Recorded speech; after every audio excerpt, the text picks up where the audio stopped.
welcome to Success Six, all 12 of you that are probably listening right now, which is tight. Thank you guys for coming back to listen. Amber's bringing an army. For sure this time. Today we have an amazing guest, one of the most productive creatives I've ever known in my life, head of global creative at Capitol Records, former executive at Spotify, just an amazing person overall.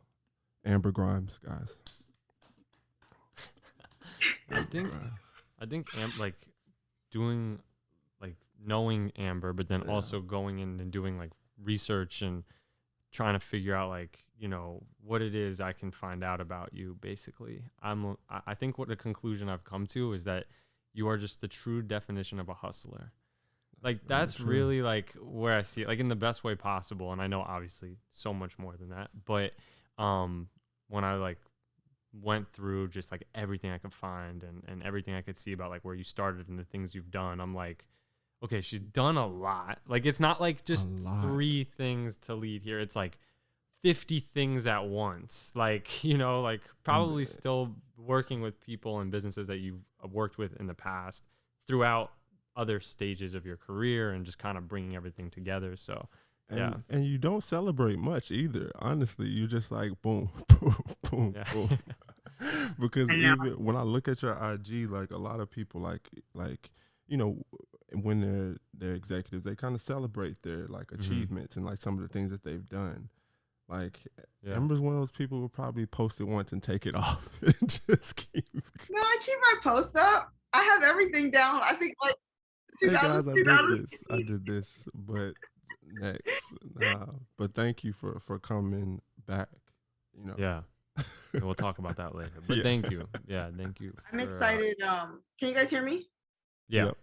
I'm excited for this interview because of what you said, Troy. That I feel like for the most part now, for like the last 3 years, anybody who meets me, it's like, oh my gosh, your story's so great. You worked at Spotify, and I'm like. If you only knew all the stuff, the stuff before that when I am still a hustler, but in the most productive and positive way that you can say it. I'm so grateful for the other things that I did that got me to, these places where now it's like nationally recognized. But I'm like, man, like when you get there, that stuff doesn't even matter. It was like the other things, the things that I hope we talk about. That really, really matter and that I would love for people to know so they don't feel like, something's like an overnight success or that it's super easy if you just get this one opportunity because there's so much that leads into that. That's what I would love for people to be able to take away. No, I feel that because we were talking about it yesterday. It's like we met, I don't remember exactly when, but sometime around like the Tory stuff and when we were working with Tory and you were at Spotify. And that was like my introduction to you as a person. And I've been lucky enough to get to know you more over the years and to like actually spend not a lot, but like some, time away from, it's just some more like organic time, right? Like together in certain places and have always really enjoyed it. But then when Payne was like, yo, Amber's going to come on, I was like so excited and I started digging through.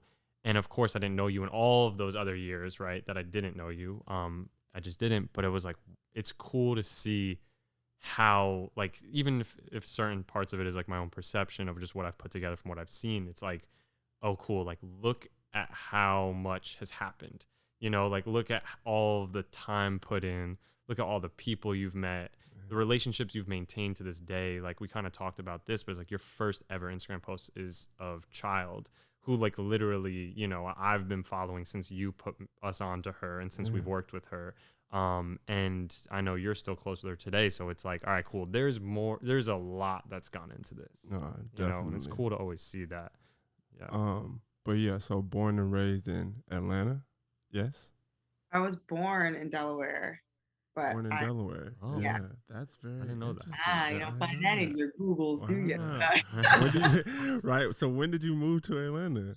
Probably when I was like 6 months. Like I was in diapers when I was in Atlanta. You were about to rep. You were about to rep Delaware. You was I, about to- I just don't want to lie, and I want to No, perform I for feel everybody you. else. Nah, from that's Delaware. very true because it is cool to be from Atlanta. You know what I'm saying? So it's Yeah. like, yo, hold on a minute, she wasn't born. Yeah. Nah, I feel that you No. don't want people to come for you, but you No, were, I'm very much from Atlanta. Yeah, for yeah, sure. you are from Atlanta. And how much, just growing up there, how much did that inspire you to do what you're doing now, as far as like being in entertainment and like working in the music? Like, how much did that influence you? Completely. You know, that's all that you see in Atlanta. Yeah.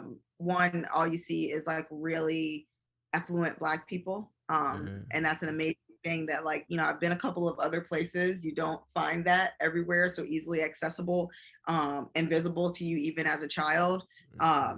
And the music scene, because Atlanta still influences everything. Yeah. You know, we haven't really lost any points in the music area.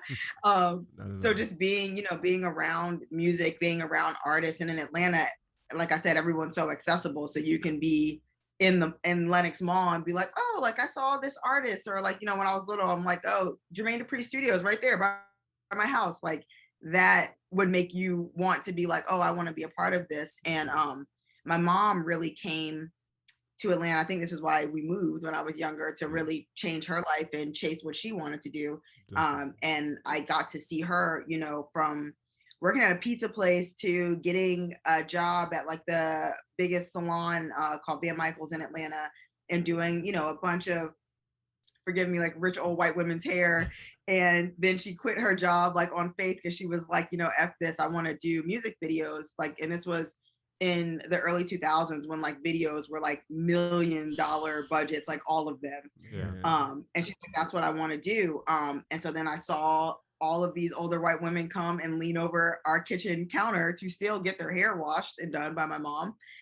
You know, so I'm just like, oh, like, hey, Miss Lady, like, all right, I'm going to school now. And I'm like, yo, like they're gonna fuck with her regardless. Like, so the hustling thing was, you know, I saw that in my house. And then to seeing my mom get her first opportunity to do a Dave Meyers video, which was Creed. My Sacrifice, I believe, was the first video that she got hired for. And kind of just like me, like you don't need a lot of relationships, but that relationship that my mom built with Dave Meyers, you know, fed us and moved us to Alpharetta, and, you know, bought us a really nice house in Atlanta, and we didn't always have that. And so even just in my house, I got to see how much Atlanta, if you work really hard and you really want something, that you could go and get it, but you had to hustle, you had to work it. And so that was just like what I know since moving there. So since like 6 months old. Yeah, it's definitely, I mean, it's definitely my favorite city, like musically and from an entertainment standpoint. Like I think it's the coolest. I know a lot of people are in LA and whatnot, but I think it's incredible. And it's also like a testament to yourself probably, and a lot of other people that are doing things in Atlanta in music specifically, of like how early exposure is important, you know, like being around, seeing that. Like I saw this video of it was Offset, like as a child, like dancing in the background. I forget like whose video it was. The Whitney Houston video. The Whitney Houston video. And I'm like, and I see that all the time, I feel like, out of Atlanta. It's like, you know, like you said, people going to school together, seeing each other at this place, working for years, you know, behind the scenes until something happens. And it's like you being young and going to a video and seeing Dave Meyers like working and inspiring you.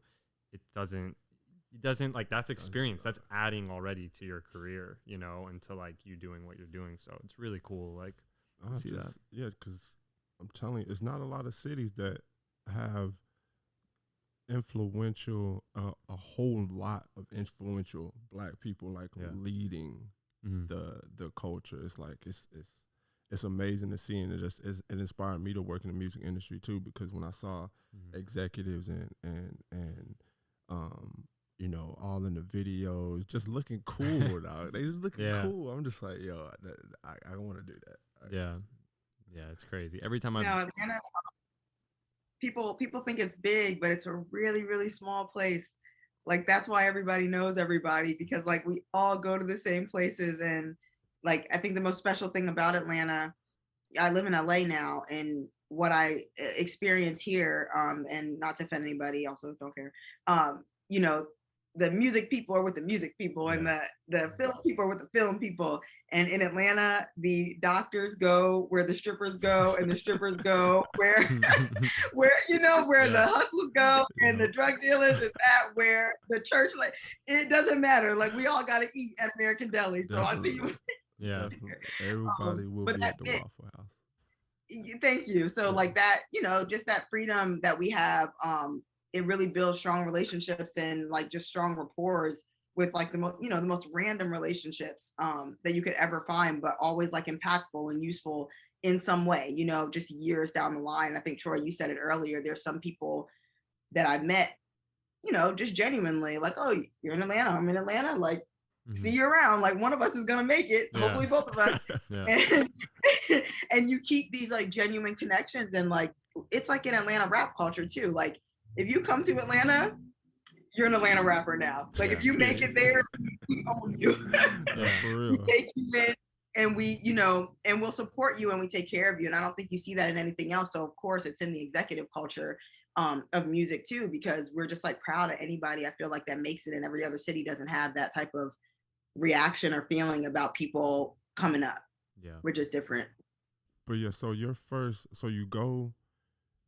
see, first of all, you have to tell us your first time on the Bow Wow, on the Puppy Love set. Like, you got to tell me that story, because just when I was younger and I used to see, first of all, when Bow Wow first came out, I was like a hater, but I was also like jealous kid, like every other jealous kid that you got to float and play like Mike. I could do that shit. Yeah. No, you can't. Flirt with Sierra. Just like he was the biggest. Yeah. Oh, man. That was another Dave Meyers video. I didn't go to work with my mom a lot, but like I was like, whose hair are you doing?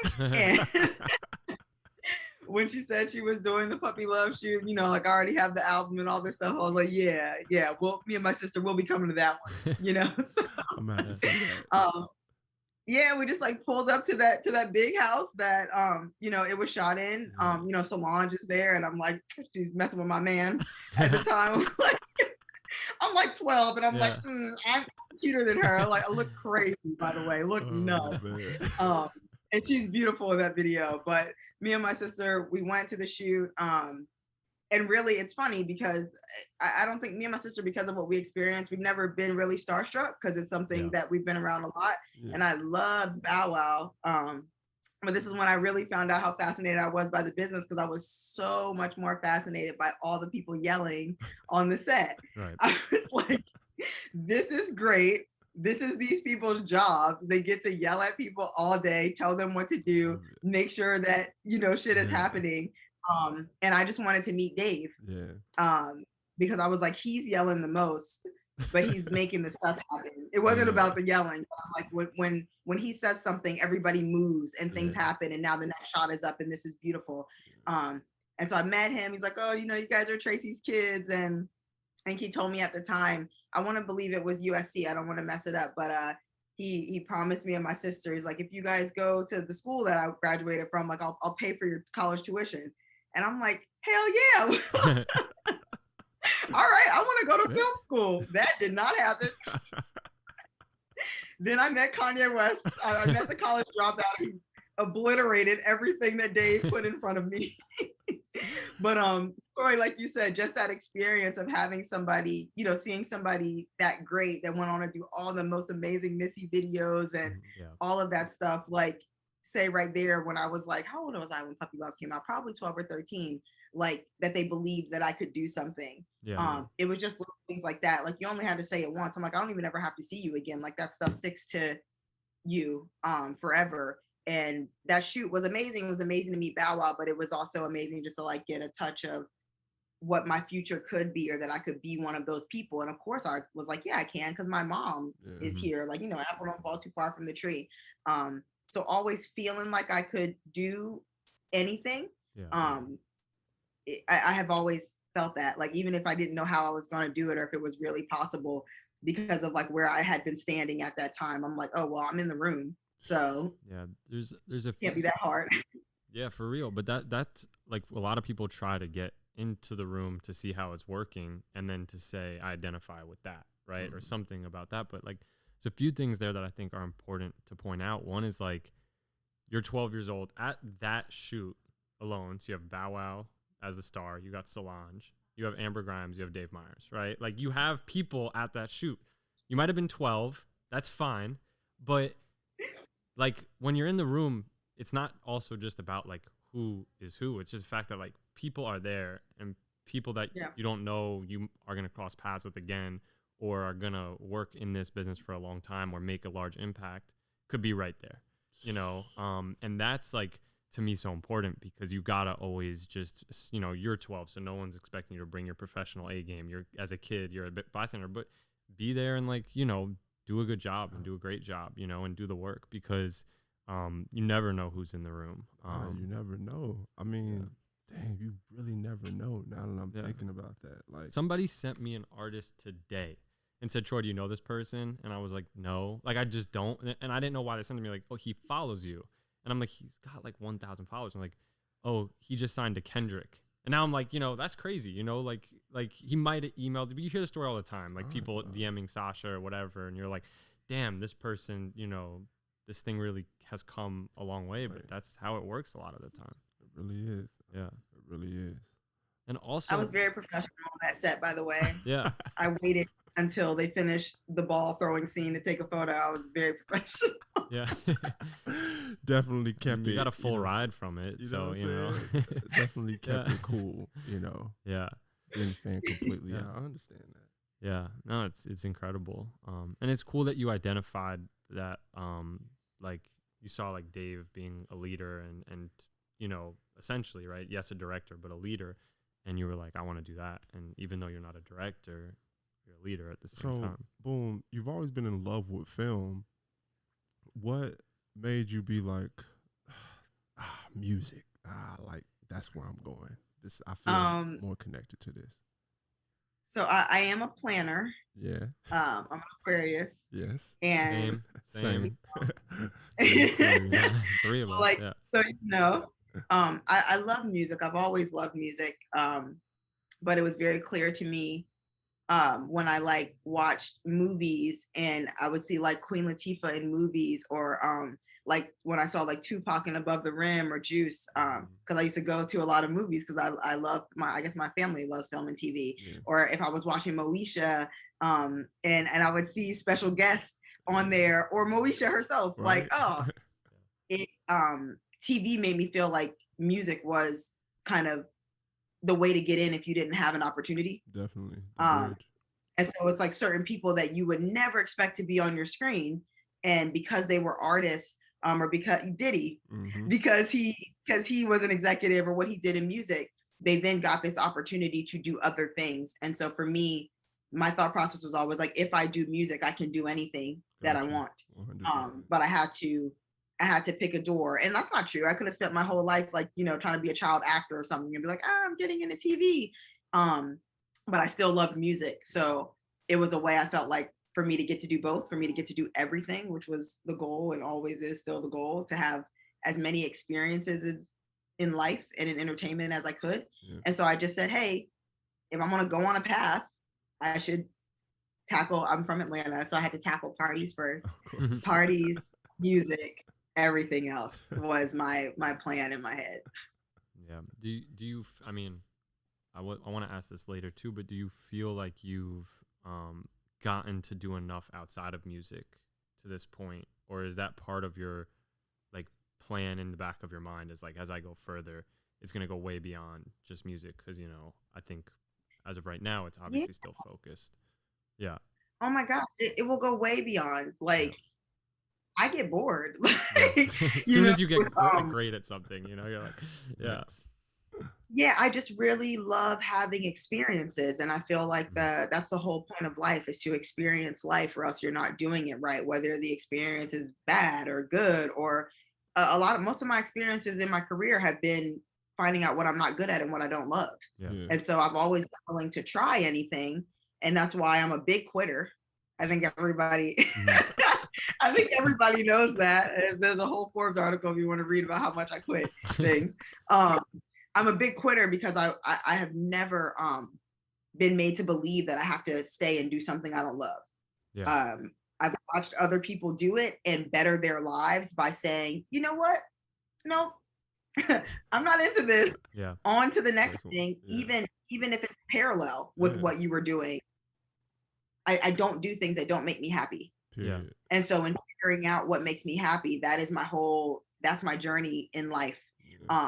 And I love music and I've been doing it for so long, but I know that there are other things that make me happy. And I fully intend on spending the rest of my life, however blessed I am, however long I get to live, trying everything and anything that I absolutely can, that God allows me to get into, or I'll figure it out. Do you quit fast? Huh? Do you quit fast? Like I take like fast? 3 years to quit. Nah. I'm a big lesson learner. Yeah. Okay. And the very first job that I had that I was so blessed to have, was one where I felt like I stayed too long. Yeah. And after that, it would never happen again. Yeah. And that is not about career. That is about not staying too long in the wrong relationships, not staying too long in the wrong friendships, not staying too long in a club or a space where I feel like something might be going down. I quit, come pick me up. Somebody call an Uber. I'm out. Yeah. When I learned a lot about my intuition, and I know the difference between me having a bad day and me saying, is my life bad right now? Yeah. Is there something that's ruining my actual life? No, and get the fuck out of there. Because there's something better for me. And I have, in my experience, learned that staying too long takes away those opportunities for me to get experience. And that is how I live my life. And so if I'm not living my life the way that I would like to, I am somewhere that I don't belong. Oh, definitely. God always gives you a chance. He's like, yo, He'll give you multiple. He's really nice about that. Multiple chances, and if, when you don't listen, it's like, I gotta do this. Got to provide some consequence. Well, and that's the thing too, Payne. That's when I learned how to you got to learn the pattern of your life, right? 100%. And so there are red flags that pop up all the time. And usually they're the same ones when something's not for you. Definitely. And so I figured that out really quickly. But also I figured out what you just said, is that if some shit is not supposed to be for me, God will make sure that you figure it out, and there will be casualties and things will start happening where you're like, I know. And it's because you're not making the right decisions. But he never stops throwing shit in you guys know. Yeah. He will never stop throwing shit in your face to be like, get out of here. Get out of here. Oh, you're not gonna get out of here until it's the worst fucking case scenario. Bro. I'll be trying to listen. The first time, because he like to get cute and do some next. Okay, all right, okay.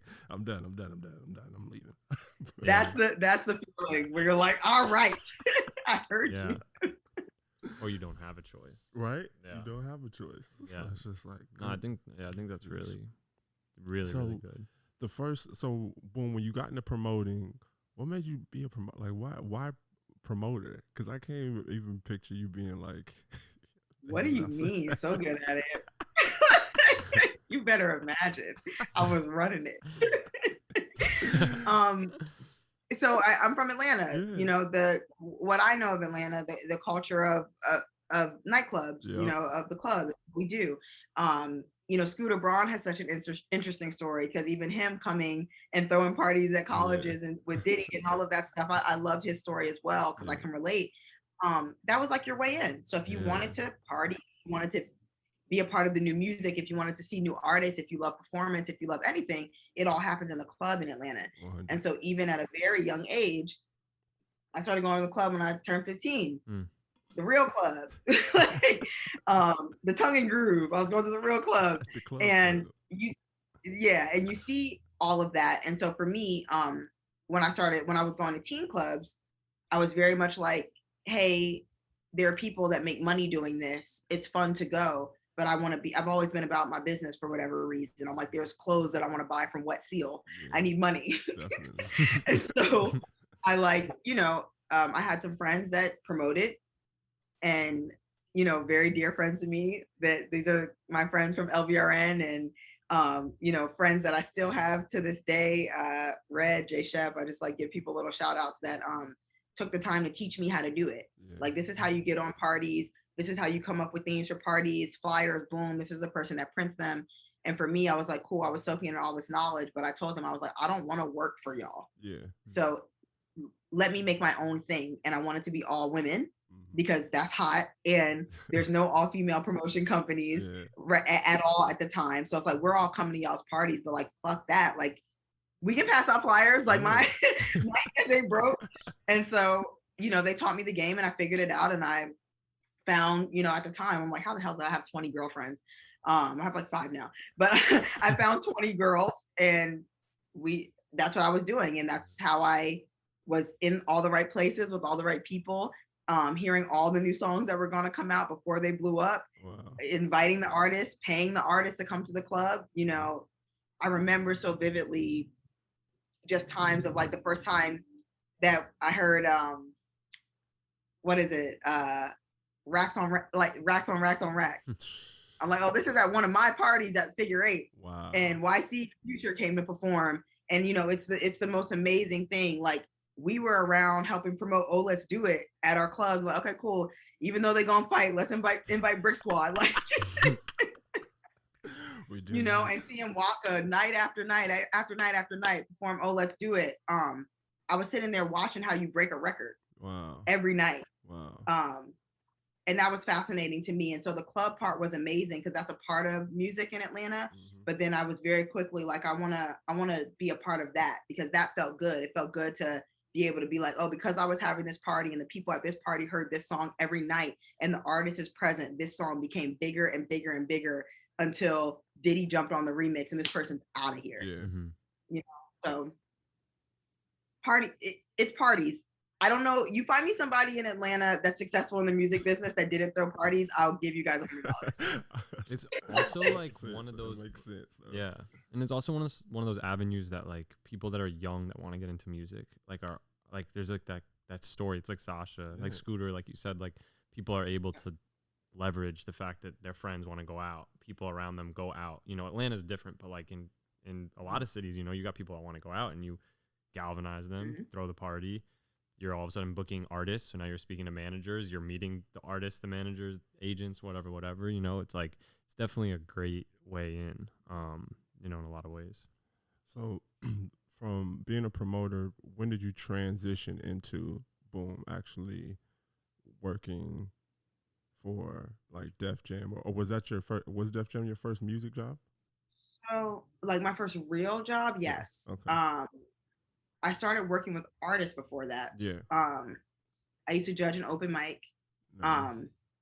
An incredible open mic. I talk about it all the time because it's such a legendary. And like this is one of the things that I will make a film about. Wow.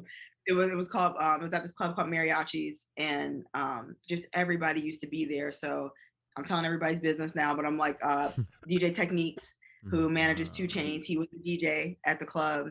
Charlie Jabali, who had Spit Your Game, who like now he's like an inspirational like TikToker. He has a deal with Nike. Charlie's incredible. I love him. He used to be around there. Like everybody loved Charlie because it was like the big thing to get on his website. Mike Will used to be there. He was running around like, I got beats for everybody. And Travis Porter was like just breaking their song. And it was like just a beautiful experience, a beautiful place to be. Like I said, I was always right there, like at the cusp of like, okay, what song is really going to come out of Atlanta and whose life's going to get changed. And from that open mic, that's when I made a relationship with Sayari the Kid. I think he just goes by Sayari now.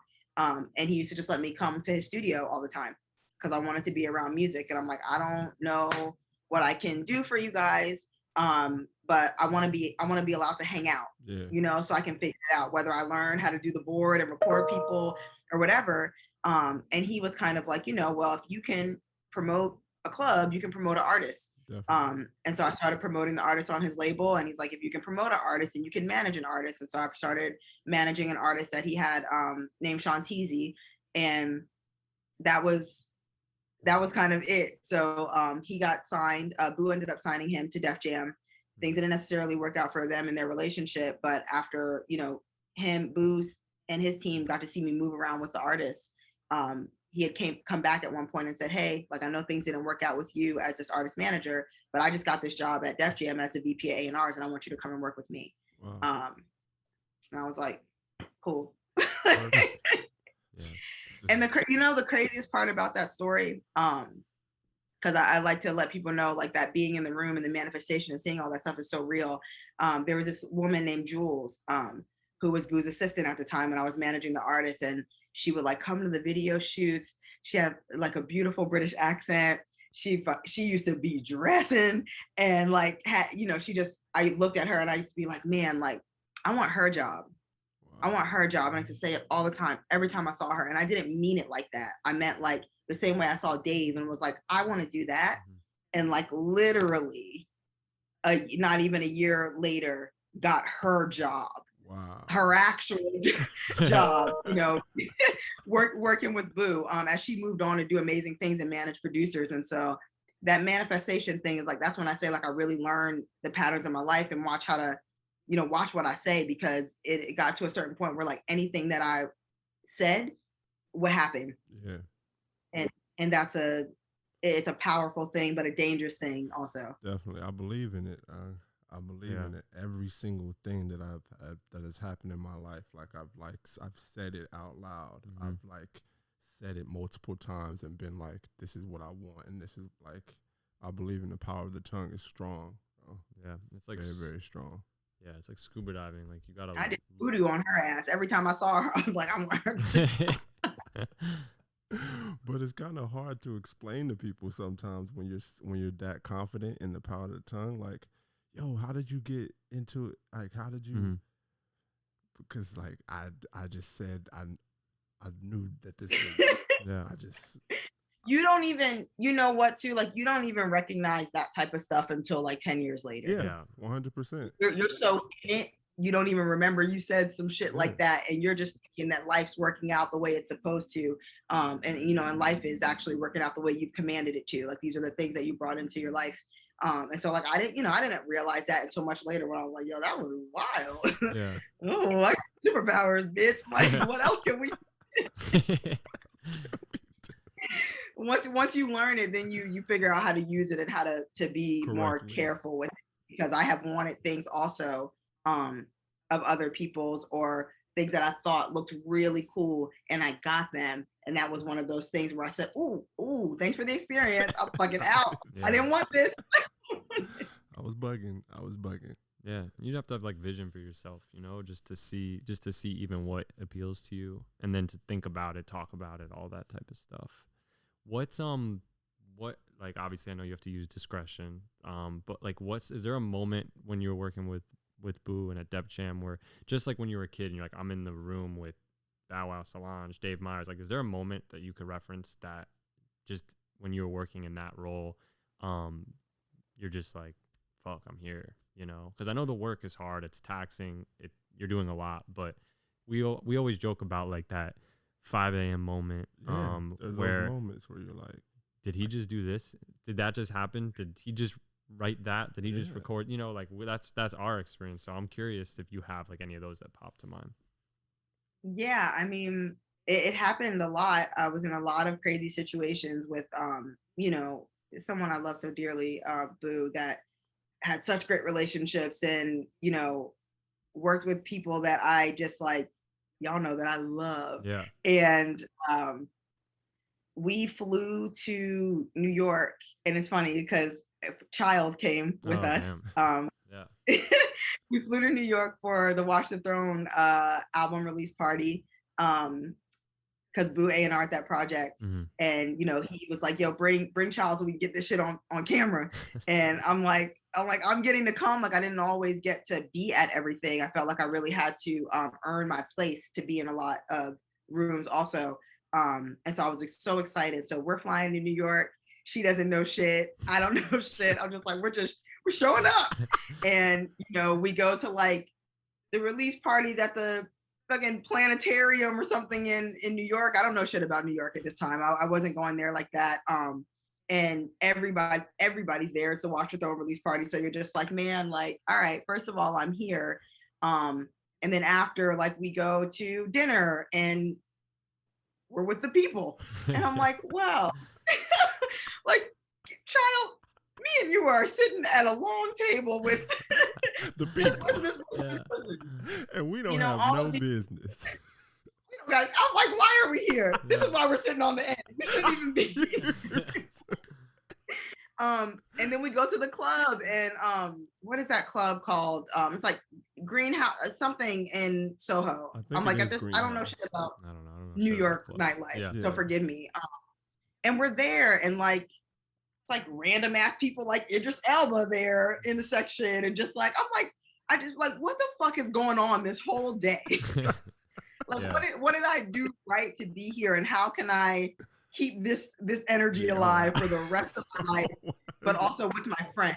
All those things, so many things I got to experience with like people I really love and people I really care about, and that experience would have been so fucking strange had I not been around someone else who was like, like experiencing that come up together.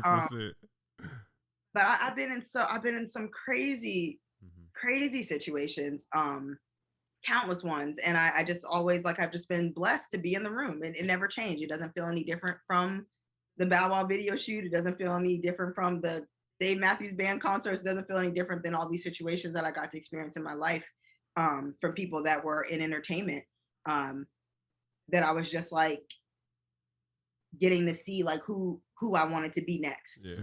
Because you don't always get to see, what you can be. And I was just always in situations to be like, I like what this person does. Or I like what this person is on. I like this girl. That guy, he's fucking telling.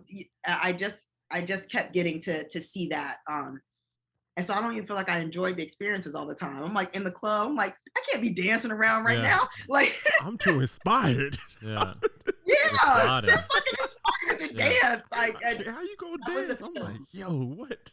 Yeah, I'm about to do some shit. Strategizing. Get out of here. I can't wait to get on. It was that night though.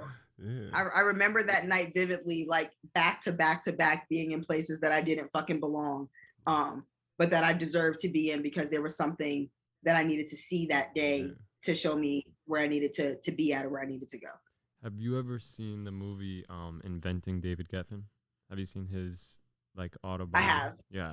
You remind me of that, because I mean, even just the title of him being like, that's it. Yeah. I'm going to do that. I'm going to figure out how to do that. And like doing that's going to require me to also slightly reinvent myself. Like you got to change to get into that. But like, to me, I'm just Amber's going to be like a billionaire one day, 100%. And she's going to have a yacht, and she's going to have literally had like 10 times the story that's even where it's at now. And it's like, fuck, I knew this Amber, and then that Amber, and then that Amber, like. But yeah, that definitely reminds me of you. No, I love that. I love Clive Davis. So if you haven't seen that doc on Netflix, he is that person that I go, okay, I want to be like him. I think he's incredible, but always like, I don't know, like that shit is important to me. Figuring out who I want to be in the future, so I know how to get there. Like I have gone as far to saying what I want to smell like. When people meet me, for real. Nice. I know y'all know my scent, and that is that was an aspiration that like when this is, who put this in my head? The first time I met Rihanna. Wow. So this is other situations that thank God for Boo that he put me in. I got to be a part of Rihanna's writing camps at Westlake for the album that Pour It Up was on.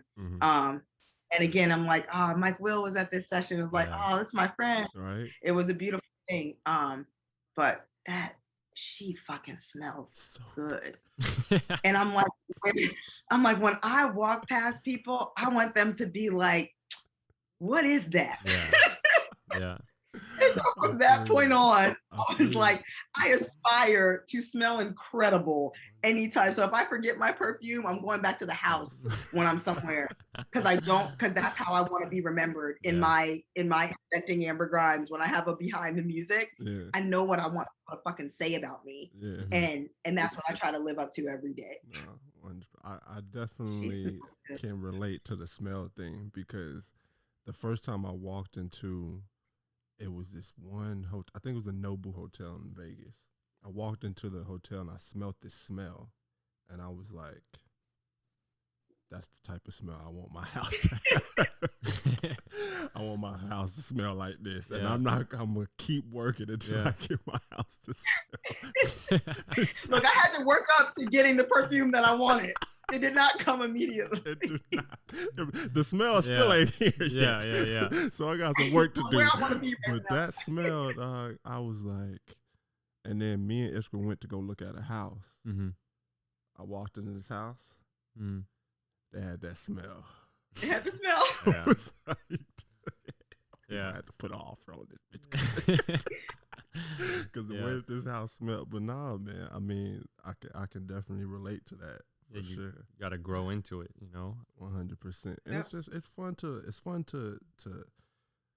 want something, to want more, to chase something. It's fun. Like the journey and the pursuit of anything that any type of goal or any type of aspiration, like that is so fun to me. Mm-hmm. It really is. That's what I mean about the getting bored and the like. I don't even like to call it quitting, so forgive me for that whole section of upgrading. Yeah, for real. Because like when you experience new stuff or you travel or just do all these things where you learn more about who you want to be, if your current situation doesn't support that right now, you're not going to get it. Yeah. You have to, like the sacrifice that you have to experience to get to where you want to be it's a dangerous game that most people are not willing to play.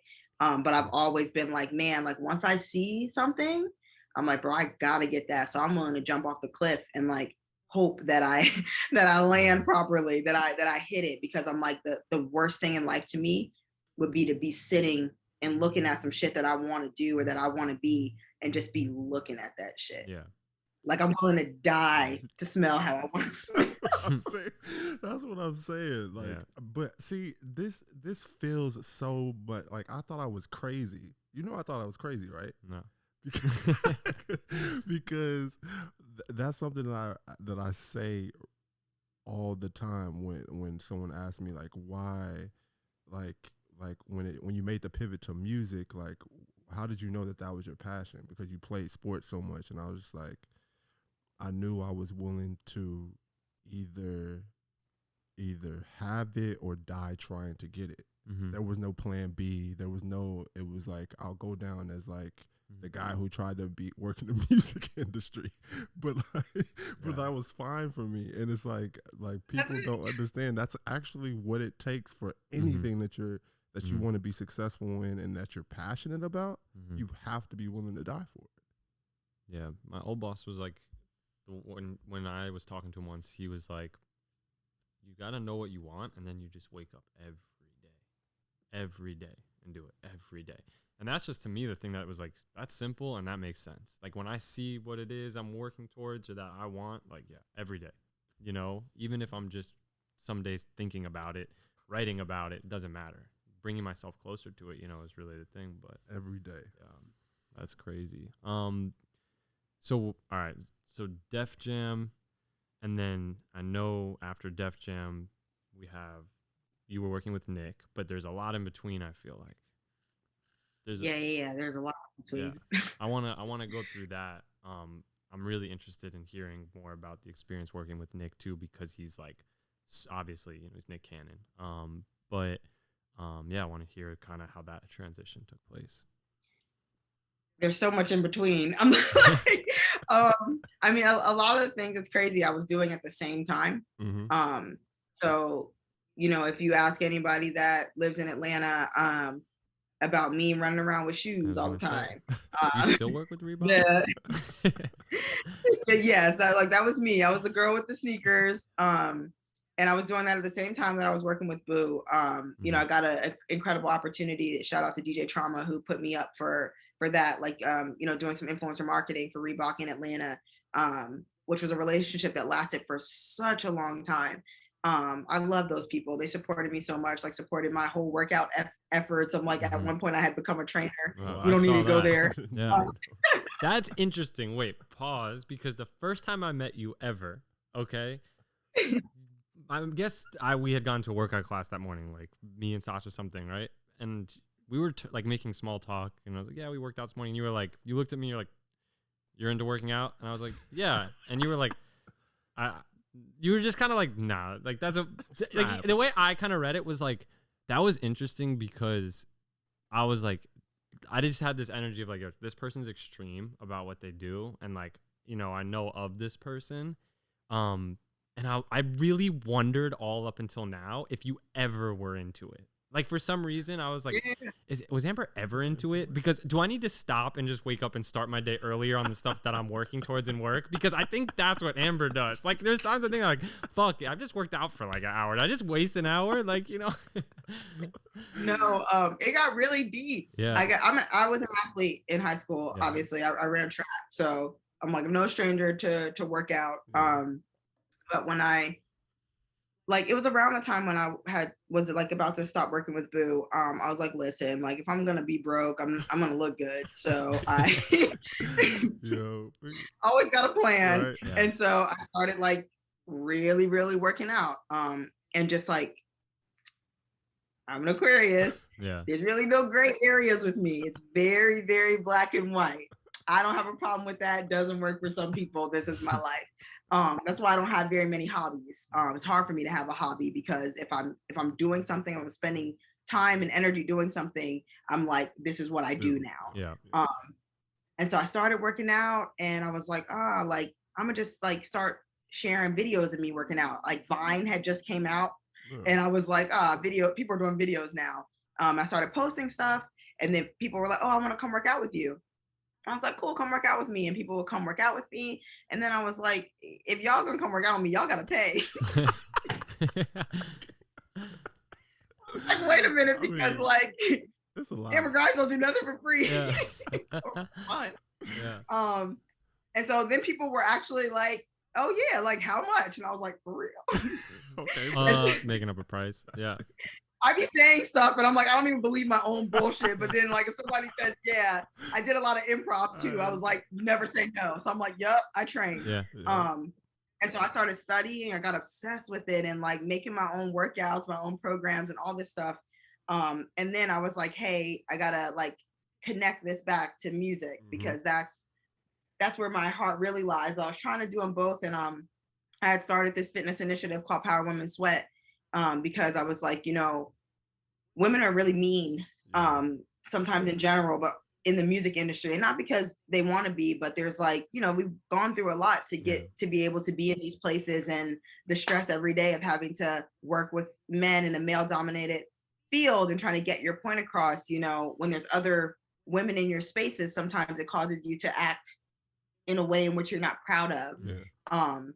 And I've experienced that. I would like to think that I've never been that, but I'm sure that I have because those things come out. And so I was like, you know, the time that I feel like women are the nicest when they have on sports bras.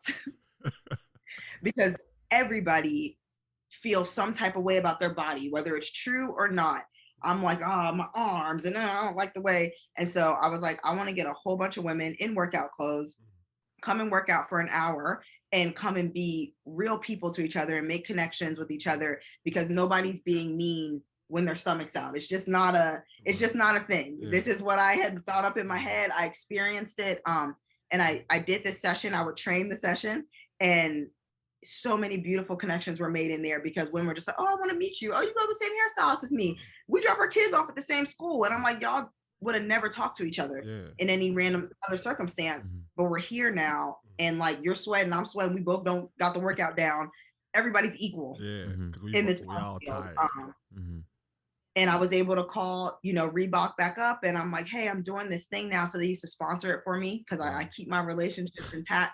And so I was able to build a beautiful relationship with them with that. And then I was like, I'm gonna be Jane Fonda. that's it. This is what I'm doing now. Yeah. And I had this big dream to like do this big workout class at the city of Atlanta, like for the government. And me and my best friend Byron, we got that together. We pitched it to them and we did it. We did a breast cancer awareness fitness thing, like right in the middle of the city of Atlanta. And then I was like, I do not want to be the Jane Fonda of workout. This is not my passion. You know, those opportunities were still coming. The Nick thing was happening at the same time. You'll see me like working out in the show. And I was like, I got to choose. Yeah. I cannot be in the gray area of this. So I went back to focusing full time on music and entertainment because I was like, first of all, looking way too muscular. It was a wreck. And it wasn't what I wanted to do. So I was glad to experience it. But it wasn't for me. So I did work out, and now my repulsive yeah.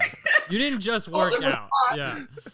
You like left no stone unturned. I'm like, I don't know, it just makes me feel good. Or I need to yeah, you took it as far as I was this close to releasing videos, and that's when I was like, this has to stop.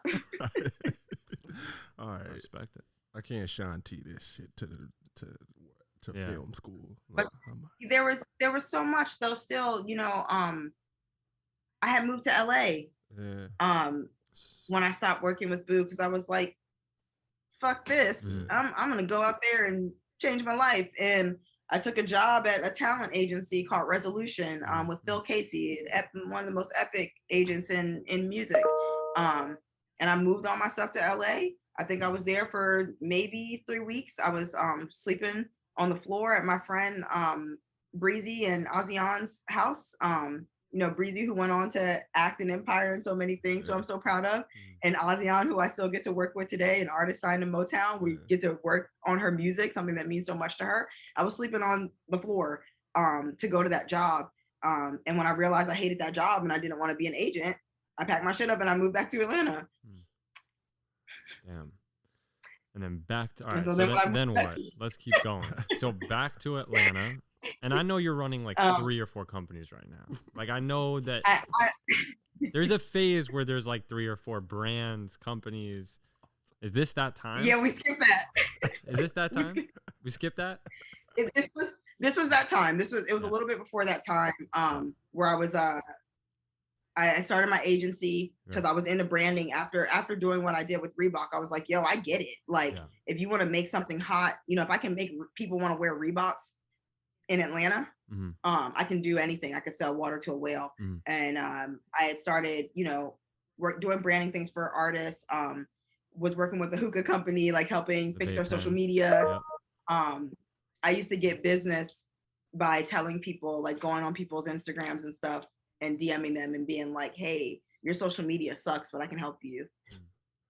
I get those people DMs will respond. Today. I need to take them more seriously, honestly. Yeah, because it might be someone like me, literally, you know? Literally could be because you know, but they should come to not the spam ones. Some of those are spam. Right. Yours was tasteful. No, I feel you. Yeah, like yo, you need to do better. Yeah. If someone just came in my shit and was like, you need to do better.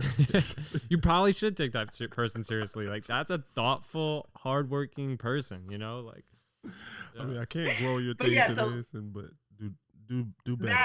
That was in there. But when I moved back to Atlanta, it was because one of my best friend at the time, JR, was like, look, you know, if you move back, I'm not gonna have you out here broke, you know, playing around. You can come and work with me. And so that's when I started working with K Camp, and an artist named Marissa. I was doing her day-to-day management. And I just started working with my friends. And I was like, you know, that was always amazing to me. K Camp had just like Money Baby had like just taken off, and being a part of that. And then I got fired from that. Actually, my best friend fired me. I've never talked about this in an interview. That's wild. Meanie. I need to hear that. Please. Getting fired is low-key important. At least really was for me. I got fired twice in a 2-week span once from 2 different jobs. I want to hear yours. I'm like, remember, this is success aches. So I should be I want to be honest about all the things. Like definitely. Boo fired me 3 times as his assistant But what? at the time when I first started, and then he would forget and he would need something, and I like knew his social security number, and he would call me, and I'll be like, "So, like, we good?" Yeah. And he'd be like, "Yeah, just do that." That's different. That's like Sasha firing me 100 times too. Right. Like it just. Tori, Sasha, all the time. Yeah, that's different. Yeah. So like I've been fired. But this was probably one that was just like crazy to me because these were my friends, and so we split ways. But then I will always be so grateful for K Camp and his mom, because at that time I was working for his management company and his label. Yeah. And when that happened, I was actually on I was doing so much at the same time. Yeah. I was on set for the show that I was shooting with Nick, because that had already started. That whole situation happened, and I was like kind of fucked up because I was like, all right, like I'm here, I got to show up for these scenes and be happy, and everybody thinks like, oh, I'm on TV and I'm on top of the world. And I just got fired from my job, my real job. And his mom called me and was like, I hope you didn't think like we was gonna have you out here like that. Like you can come work directly with us. Wow. And I was so thankful for that. So then, I had started working with Camp, and that's when I really started going back and forth to LA a lot, because he would go and spend like 6 months recording in LA. So I would go with all the guys and live in LA and go back and forth to Atlanta. And that was really another one of those moments where I got to be around people out here. And forgive me for being like rude, but I would go to buildings, and I had friends that were working in entertainment, and there were friends that would be like calling me to find out what's hot, or can I connect them with someone or put them on the phone with someone. And I was like, damn, like y'all got all these cool ass jobs. Y'all got offices. I'm coming to visit y'all. Y'all paying for my food. Y'all got corporate cards, but you're calling me to execute on what you need. And that was the first time that I had realized like I can do this in a real way. I can do it in a real building on a larger scale. Because I saw the truth. Like I got to pull back the curtain of like the qualifications that you need to be in these buildings. And No, I think you saw that, like, because everybody kind of has that moment, like in working in the entertainment business, working in the music industry. Like we all have this thing, like we think that we know. You know what I'm saying? We're pretty confident in like our ability as creators, and our ability as to identify talent, our ability to really work in the industry. But like you see it and you're like, oh, I don't know if I know. Like you see all these people who are in all of these high places, and you're like, I don't know if. But then once you look behind, or once you get blessed enough to see behind it, you're like, wait a minute. Nobody knows anything. Yeah, literally. And it's like, yo, and my ideas could work. Yeah. And the thing, and I should that moment, when you have that moment, you like finally put value on your energy. And it's like it takes you so long to be confident enough to like put value on your true knowing. But it's just like it takes you to see behind and see people doing it in ways that you thought, that you looked up to, but then you're like, hold on, wait a minute. I think we could have executed this like this. And then when they start to ask you questions, and when they start to look to you for answers, you're like, oh, so yeah, I was it the whole time. I'm the answer.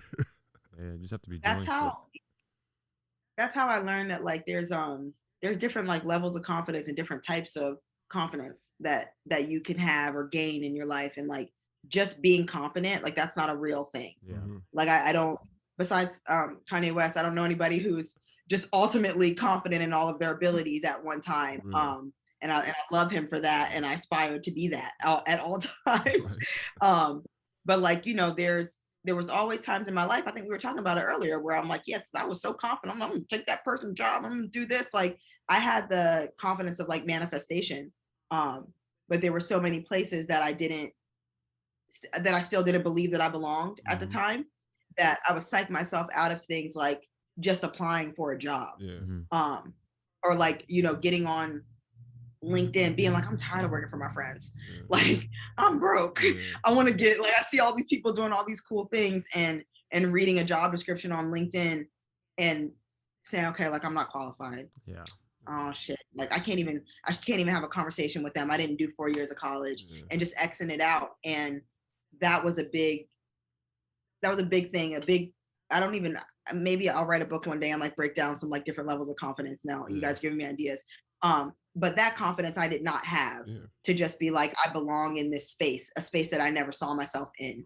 And that's why it was a big deal to me to talk about that openly when I did get the job at Spotify and the way that I got it. Because I had to build up to that shit. I did not believe that that I should have that position, that I deserved that position, that they would hire me or consider me, or that there were other people that were better than me. And then if I got it on accident, because I am a hustler and I am blessed, if I could do it, or if I would be smart enough around all of these people.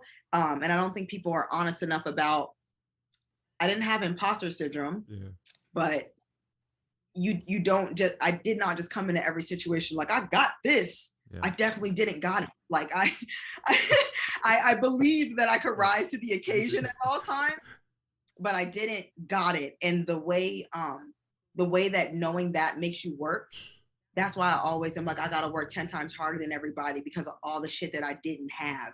And so I'm like, I gotta make up for dropping out of school with like having the best fucking ideas in the room. And I gotta make up for not having all these real jobs on my resume by like working day and fucking night on my job. Like you call me at 3 a.m, I'm gonna pick up the phone and be like, I'm up. Like, and I've always felt like I had to make up something. And even right now, a new experience in my life is that acceptance of like, I've never needed to make up for any of that shit. Like all of that shit is what made me overqualified, more special, and like more worthy of any position that I get in than anybody else that thought that they deserved whatever position that I have.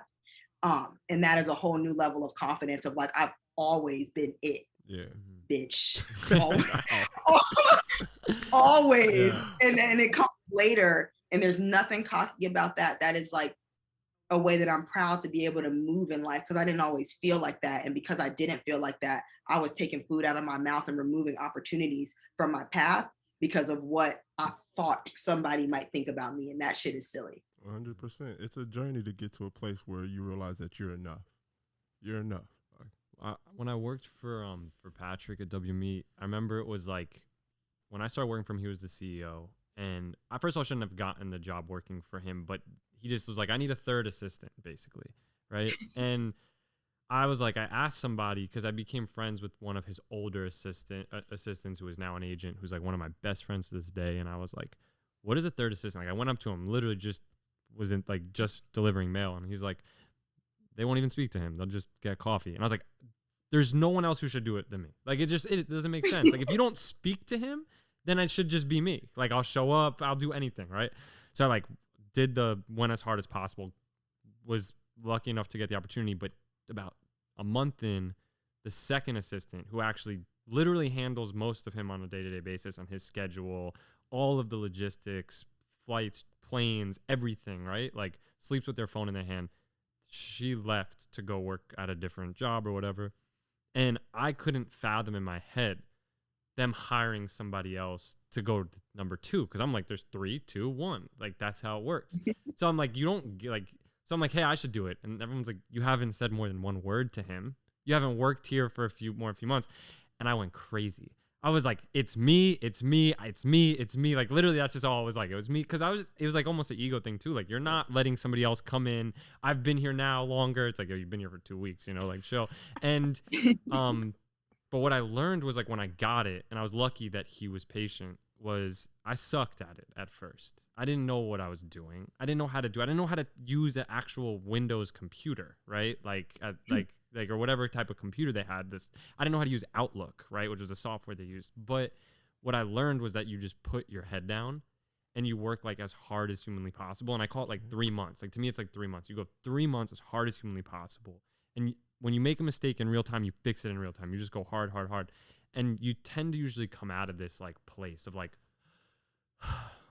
whoa, I did my job today. I did it really well, but I didn't have to feel like I felt the last 3 months. And I like, and then that's when you start developing more of okay, what's next? What can I add? What else can I do? Like, to me, that's literally been how it is for me, but it relates to what you're saying, because it's like, I don't think I was ever supposed to be prepared for something I was doing. I was supposed to know that I wanted to do it. My prior experiences led me to feeling some sort of confidence and I can do that. And then it's like, you kind of get in the position, you shut up, and you go hard. Oh. Everything that you said is so important, because like later on in life, whoever's listening, you will have that experience over and over and over again until it finally clicks to you that you will never walk into an experience knowing exactly what you're supposed to do and do it perfectly your first day and be ready for everything. That, like, if I wouldn't take an opportunity like that, where I'm perfect for I'm perfect for the job because I am going to perfectly rise to the occasion, not because I'm going to get in here. That means I'm like doing something that I've done before, and there's no elevation in that. And so like when you are moving properly, if you walk into a situation and you're like, fuck, that's the perfect situation 100%. For you, because you get to learn. And that's one thing I always try to avoid, is being in a situation, an experience, or an opportunity where I have nothing to gain and nothing to learn. Because I'm like, then who is gaining from me being here? This is one-sided. I hate it. Very true. I quit. I'm out. Why did you say when you were shooting the show with Nick and then you were working with K-Camp, that was like your real job? Like, why? Because I know you're shooting a show. I know it's reality television, but why? Like, I'm just wondering where that came from. Well, because like I was shooting a show. Yeah. I'm like, so at this point I have 3 jobs, by the way. So I'm on TV shooting this weird ass show, but like, thank God I get paid for it. I have literally taken on, in order to do the show, the job of being Nick's assistant. So you are like fully being his assistant. And on the show. That's what I was and I thought that it would be like a little bit more make believe. Not but it wasn't. And he also is one of those people that has a first, second, and third. And so like very conscious of me being on this show and shooting it, but like the things that I had to do, like I really had to do them. And I wanted to do them because I was like, I want to work with him. This is the most amazing experience in my life. So like at that time, I was no longer assisting. And I always glorify that job. I will go down in history no matter what billionaire I become. I was the best fucking assistant. That's how I feel. In the fucking world ever. I took so much pride in doing that job because that job allowed me to learn about every other position and everything that I know now about the music business. So I talk about it all the time. And I was like, I get a chance to do what I do best for someone that I so badly wish to learn from because of what I want to do next. And so I'm like, this guy works in film and TV. I want to see how he goes about his day. The most impressive time management skills I have still ever seen in my life. His schedule, what he has to do. I aspire to be someone who shows up on time. If I say I'm going to do 7 things that day, I end up doing 8 because I still squeeze in a favor for somebody who needed something. Just an incredible, Nick Cannon is an incredible person to watch move. That's what I wanted to know. I want to know how, like, what was that like, and what did you take away from that? Just things that I still to this day I only still aspire to. Like I don't have it yet. But sorry, so the K-Camp thing was the third thing that I was doing, and like to me that was my real job because that was still on the path of what I was doing. I was getting to manage and do different things. So I'm like, this is what's going to take me here. I felt almost as if those other things were a side hustle and other opportunities for me to learn, because those experiences I felt wouldn't come back for me until like 5 to 10 years from when they happened. Which is I was investing in myself by doing so much. But what I learned from him, it was that, like, taking care of your people. Everybody around him is friends from many years ago, which I think is a beautiful thing, and what I always what I have always done, but I aspire to always be like that, no matter how much money I make or where I go, that there's a couple people around me that I trust or that have known me since knee high to always feel comfortable in whatever space I'm in. But the man makes it to everything. He keeps his word about everything. If he says he's going to do something, he is fucking there. He might stay for 3 minutes. He might stay for 3 hours. He's unpredictable, but he will show up. Yeah. And, I think, I don't know what the saying is, but just like, 90% of the battle is just showing up. And I'm like, I see why he has every opportunity in the world. He's gotten to experience so much, do so much, because I'm pretty sure he always was just there. Mm-hmm. It was like this guy is always available, and he's so talented. Yeah. So on top of that, just like the 10%, the shit that you need, he fucking has. Mm-hmm. But the 90% of just getting somewhere on time, having people leave a photo shoot and feel like, yo, great experience with this guy.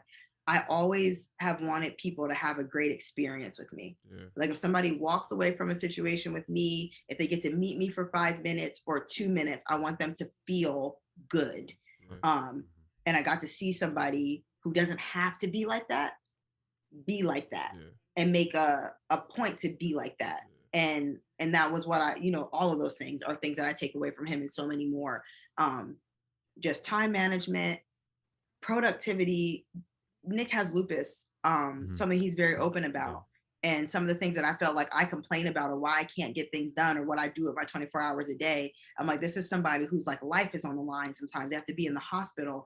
And he lives his life to the absolute fullest, and he's getting every experience that he absolutely can in life. And even being healthy, which I'm so blessed to be. I'm like, I don't do that. Yeah. And so all of those things. I'm like, I've rambled now, but like, I'm like remembering like how blessed I've been to be able to be next to certain people. And that is definitely one of them. It's pretty incredible when you work with somebody or you spend time with somebody. And even when you're done, the impact is so real when you like mentally reference them at moments or like turning points, or you're like, what this person taught me stuck with me now, like that's when you're like, okay, that person is like, I'm still aspiring so much to get closer to where that person was, it's like, because you take it that seriously, and man, that really stuck out to me, that like, he's even like with the success that he has, like he still cares, like he still cares and still cares about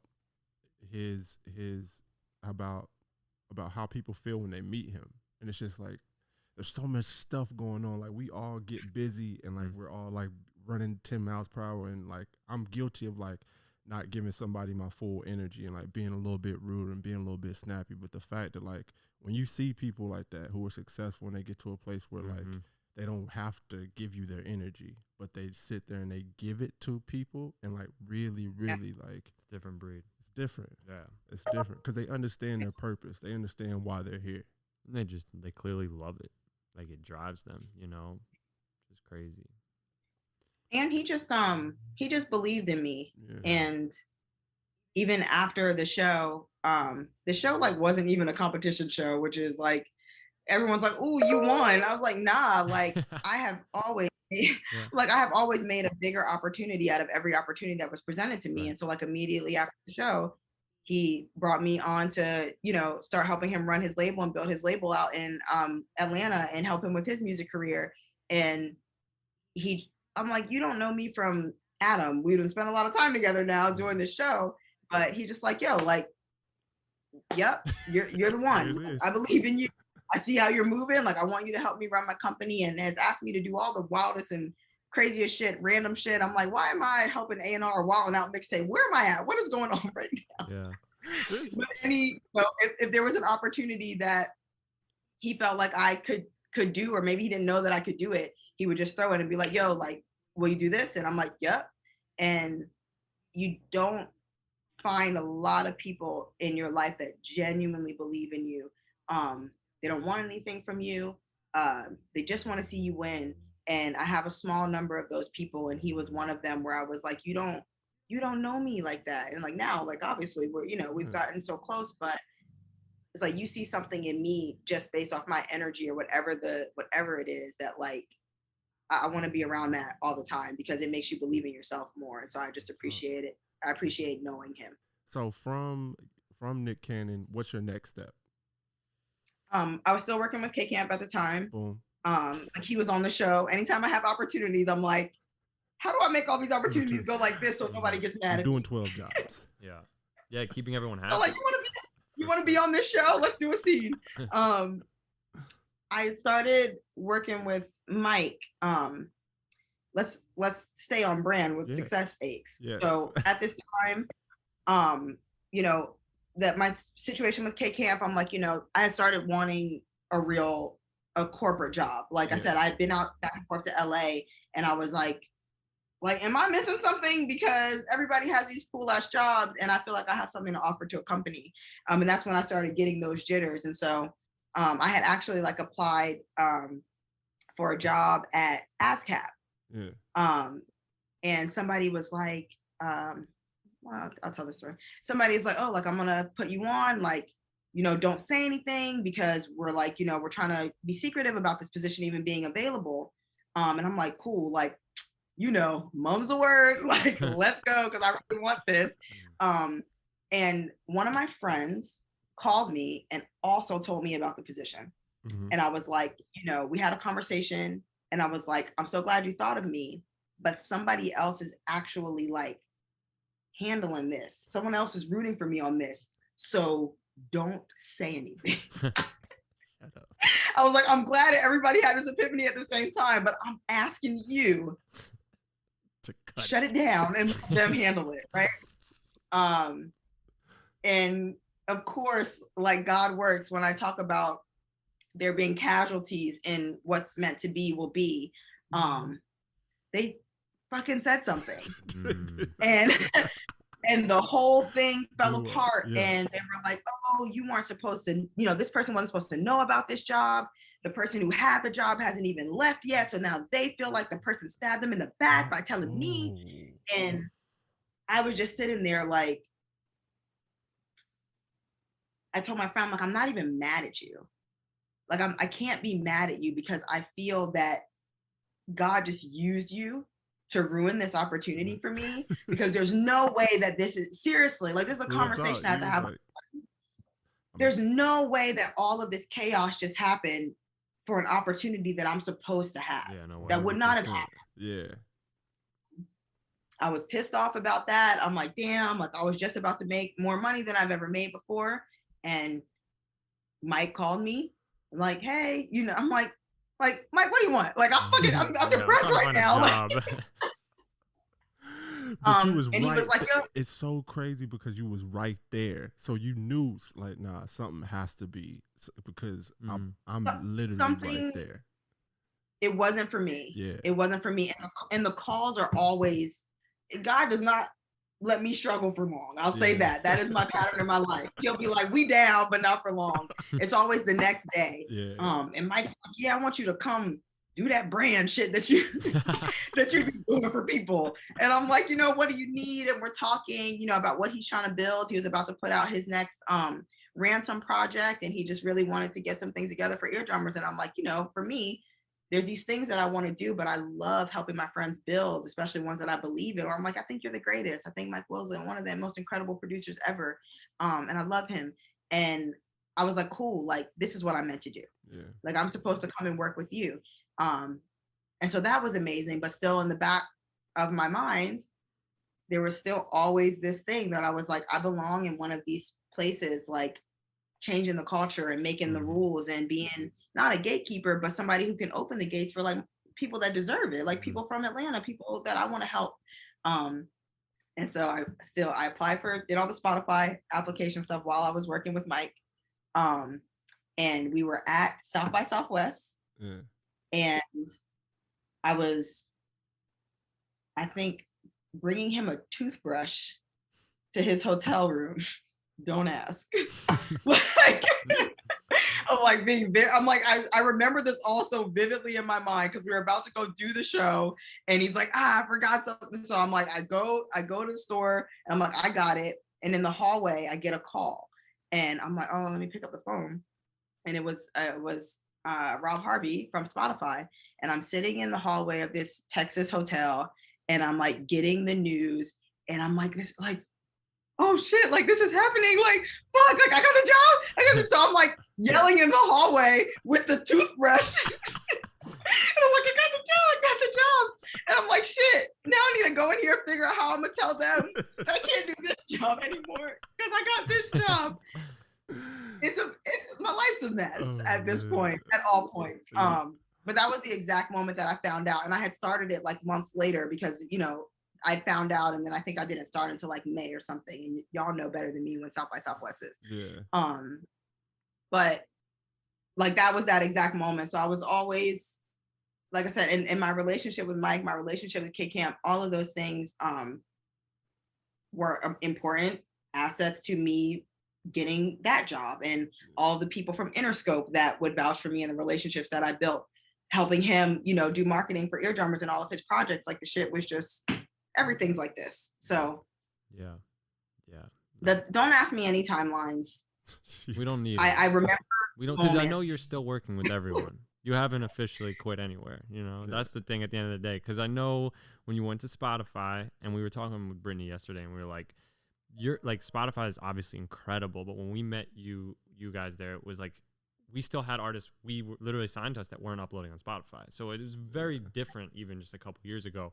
You guys kind of like created this whole world and like really helped bring that technology culturally like into sort of the places at now. And I know you already, I'm sure, helped Mike, just all these people, kind of like utilize it the way it could have been. And look at what it is now. Well, this was like the one time that I got a job where I couldn't finesse and do all my jobs at the same time. Yeah. You could bring everyone together, really. That's why you get it, is like, because this person, that person, what's important, how to work with other people, so. People still be mad though, but every other opportunity I was able to kind of roll into the next or multitask, because I use my 24 hours in a day very wisely. Very wisely. I was there for everybody. But this was the first time that I had to sit somebody down and say like, hey, I have to leave because I made this decision. And I was very scared to do it. I think I like waited like 3 weeks to tell Mike. And I met him at Patchwork Studio. He was in a session. And I'm like, look, like I have some news, but let me preface it with this. Start with the like good. What I'm about to say, I'm going to be able to help the team even more. Yeah. And he didn't give a damn when I told him, like, he was happy for me. He's like, yeah, put us on, like, help us figure it out. And I'm like, whew, like I waited 3 weeks, like stressing out to tell you something. Like, you don't fucking care. He's like, yeah, just make sure you hook us up and we good. And, I'm an eardrummer for life. I'm all of that stuff. Like I will always have my friends back. It's not like those situations weren't like leaving a job. That was like, these are my friends. We got together and I got to be a part of them building something. And anytime you need me, I'm here. And my goal in life is to continue to get bigger and bigger and bigger, so that when my friends need something, whether it's my friends that I need to help up or my peers, wherever they are, I'm able to help them because of the position that I put myself in. And nobody understood that better than him. So I was like, thank God, because I was stressed. Stressful. Incredible. It's so important to just be nice to people and just be sweet and keep your relationships good, because when you keep like your face clean and you don't want from anybody but just like to keep the relationship good, the blessings be coming. They really be coming. And like your story is just such a testament of like you just being dependable, being trustworthy, and being somebody like that everybody just has a good relationship with. And it's just like the more, because there will be times where like when money runs out or when shit hits the fan, the only thing you can depend on is a good relationship. Like it's invaluable. Yeah, I'm telling you. And just like that, my peers, my friends my relationships are so important to me and so important to every place that I've gotten in my life, because that experience that I wish so badly to have in life, they have provided all of it for me, you know. So managing and producing videos, that was me and Child being like, let's figure this shit out, you know. And managing artists, that was my friends being like, yo, manage me.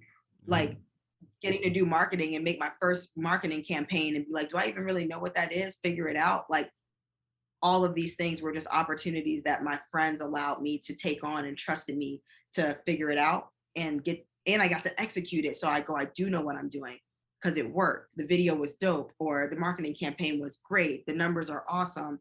And even going into Spotify, the trust that my friends still had in me of working with their artists when they were big. Yeah. And I'm like, okay, I can't fuck this up. One, because I want to lose my job, and I want to lose my friend. Those relationships, like, Troy, I think we said it the last time we did this. Like, I used to give Tuma shoes. Yeah, it's crazy. And I saw Tuma like commenting on your post in, like, 2014 or 2013, early. Full circle. Yeah, I just wanted to know him, and I didn't want anything from him. And so when I was building relationships, I always was like, what can I do for you? What can I give you? Like, I want to do something for you. I have cashed in a favor with.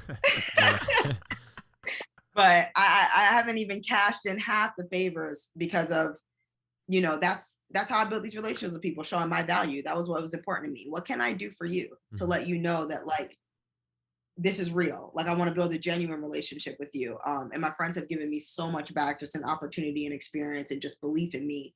And so, like, all the corporate shit is cute. And I know you guys know it, and I'm speaking from a relatable level because you work with your friends. That is the most beautiful experience I've got to experience my whole career. There's no company, there's nothing that I've gotten to do cooler than working with my friends. And I just appreciate that. I feel so blessed, and I know you guys feel that because, like, look at what you're doing right now. There's not going to be anybody more fun for you guys to host a podcast with than each other. Yeah, that's very true. It really is. We've had you for an hour and a half, but we're so close to the end. I honestly forgot. No, I'm saying for your sake, because I'll stay here for 5 hours. No, I need to feed my dog. Yeah, he's crying. Yeah, if you want to pause, we can do that. But we're so close. I almost forgot even about the Spotify and Capital thing. We went through a lot. I'm like, yo, your career is incredible. And then you said Spotify and Capital. I'm like, what the fuck? Everyone knows that stuff. I know, you're like crazy, But for anybody that is watching this and at this point, right? So Spotify, the beginning stages of building Rap Caviar and all of the things that brand has done, and the initiatives there, working with Tuma and that whole team, and then you move to Capital and SVP of Global Creative. All I know is I have walked into your office once, and it's huge and it's awesome, and everyone loves you. So I don't know if you want to give like a quick, synopsis of kind of that experience, or just like what it is there, and then I think pretty much gone through all of it. Definitely. I just like Troy said, let us know your experience now at Capital. Like, how is it like now, and working with artists, and like especially head of global creative. Like, what are you doing? What is your day to day? That's what I want to know. What's your day to day? So at my job, I oversee all of our creative departments. So that's the video production team, creative services, which is like artwork, photo shoots, and a team that I was so blessed to be able to help build, called content marketing. It was formerly something Ryan Allingham, a coworker of mine, had a vision for a team that focused solely on content outside of official videos, and we were able to turn it into really an in-house creative agency. So that's kind of something I'm really proud of, because I feel like that is the future of the labels and where they need to go. And just like kind of like my time at Spotify, like being on the cusp of something that's going to be the norm in a couple of years, but saying, okay, like, let's get our feet wet and say, like, we at least know what the future is going to be. How close can we get to it? That's that team. And just get to oversee all the creative elements of an artist project, which I think is like all the elements. Like, Yeah, what that's isn't what it creative? is. Yeah. Everybody should be creative. Getting to build Queen Nija's creative campaign for her debut album is something I'm so appreciative of, and thank her for her trust in me, trying to sell her on ideas and be like, we got to do it like this. We got into a bind in Atlanta when we were working on her project, and she was just like, direct this, like, let's direct this video together, like fuck it, like we'll find a production crew, let's pull it together and we'll do it ourselves. And it's a testament to all that experience, because like, I was able to call Child on the phone and be like, hey, I want to do this one thing with the camera, like walk me through it real quick. Cool. And then having a production crew in Atlanta of like people I went to high school with, and I'm like, you have equipment, we'll call you up and do the things. Like, I get to just take all of those experiences that I've had and pour them into this role that I didn't show up ready for and prepared for. I oversee a massive team of over 20 incredible creatives that I respect so much and I learn so much from every day. But the most important thing about this job to me was like really becoming a leader. Yeah. That Dave Meyers stuff. Yeah. I got to use and experience in this instance, where I say, and the Nick stuff of like, I want to make sure that I'm kind to people, and I want people to walk away and say, I was happy to know her. She was a good boss. And, helping, I think before my job was always to have the best ideas. And in this position that I'm in, my job is to empower people to have the best ideas and to pull the best ideas out of people. And I take so much pride in that. And that's how I've taken it. Like, I don't know what the fucking job description reads, but I have a team of incredible people that when they want to do stuff, my job is to say, how can I make sure that you get to do it? Yeah. And there's people that did that for me, and I enjoy so much getting to have somebody tell me an idea and say, oh, they need to be on the phone with the artist. They're overseeing this project. They're going to see it through. And they actually see their project or their campaign happen or their video get shot.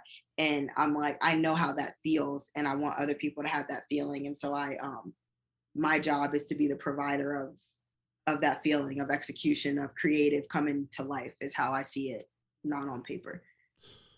Yeah, it's first of all, that description clears up a lot of questions in my head that I've always had, other than knowing that Amber just kind of runs shit. But besides that, like, I think it is a culmination of a lot of the experiences that we've learned about that you've had and putting it all together. I think the only logical next step is probably like running Universal Studios. Like, basically. I honestly think that's the only thing. The theme park? Yeah, like that. No, like the actual, like whoever actually owns Universal, like, I don't know, whatever, like, French billionaire or whoever runs. I think running the theme park would actually be the more fulfilling experience. Yeah. Theme park, then the whole company. Yeah, because you do need the theme park experience first. I want to do something that I've never done before. That's what I was thinking. Yeah, that makes a lot of sense. I have a personal question, because I obviously have always respected you and admired you, and I want you to name like just 3 books or 2 books or 1 book that comes to mind, because I always love when you post about books. I love reading. It's like, it's my anxiety relief through and through. Whenever I'm like feeling lost, feeling stuck, books, reading is the first thing that I have to go to.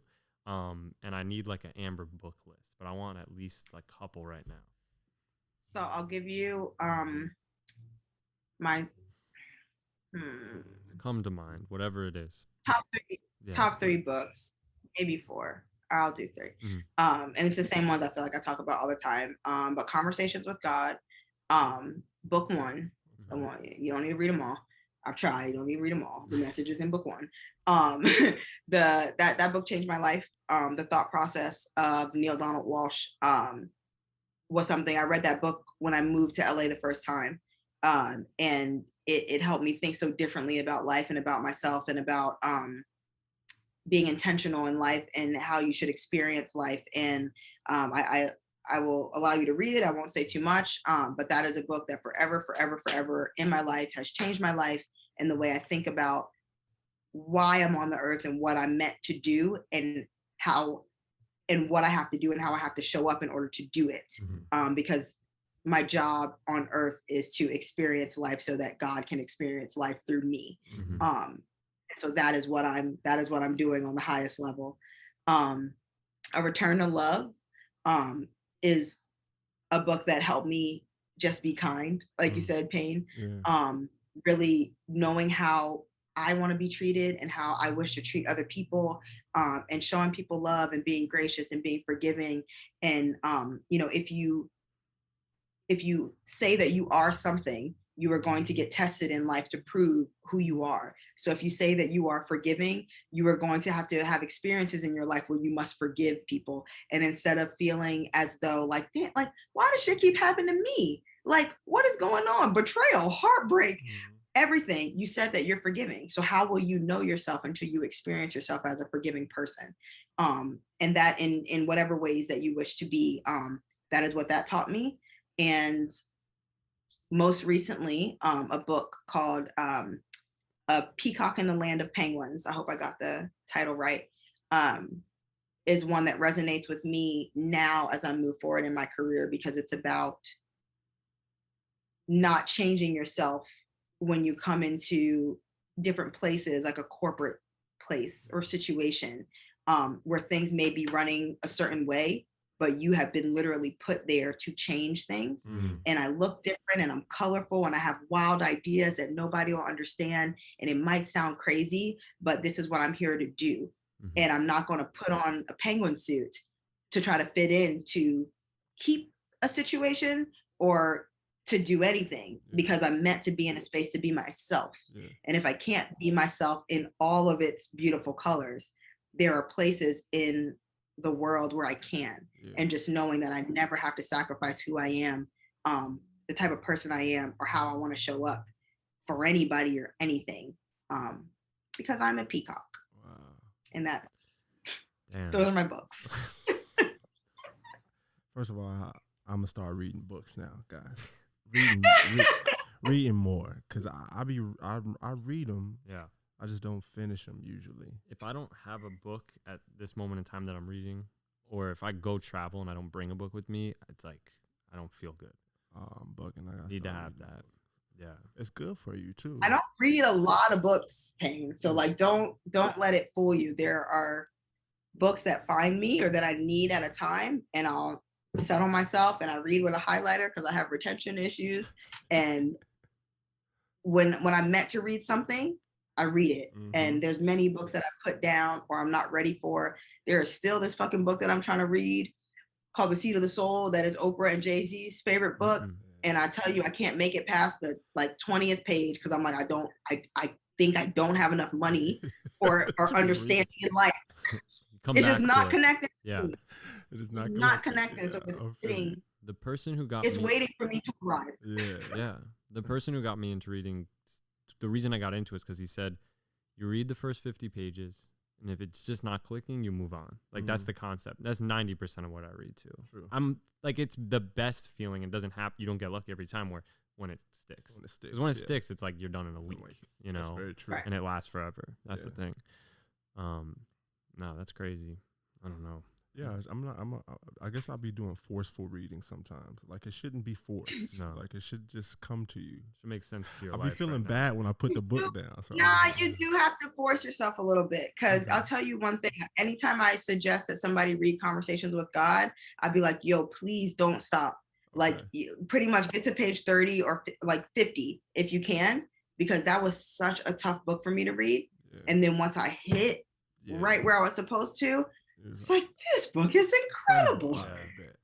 And if I would have quit, I would have never. Like I said, my life changed. So like, there's nothing wrong with forcing yourself to read to get through something. Because like, I bet you force yourself through a fucking TV show. That's very true. Breaking Bad is not good until like the 3rd season, and people say that religiously. And you sit and watch a TV show, so you can force yourself through a book to get to the lesson. 100%. Oh, damn. Yo, Amber.